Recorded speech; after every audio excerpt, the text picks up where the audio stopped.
મિત્રો, સંતોની સરસ મજાની એક વાણી છે કે પશુની પનિહા બને નરકા કશું ના હોય, પણ જો નર જો ઉત્તમ કરણી કરે તો નર છે નારાયણ હોય. આનો ભાવાર્થ એવો થાય છે કે જો પશુ મરી જાય તો એનું ચામડું છે ને કામમાં આવી જાય છે.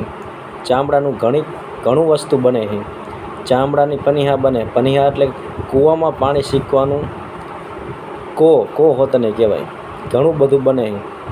અને જો નરકા કશું ના હોય એનો મતલબ એવો થાય છે મિત્રો, માણસ મરી જાય તો કંઈ જ ચામડાનું વિના બનતું નથી.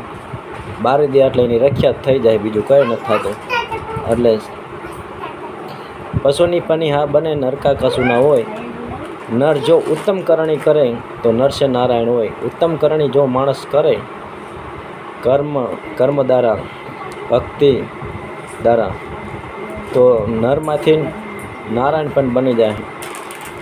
જય સીતારામ.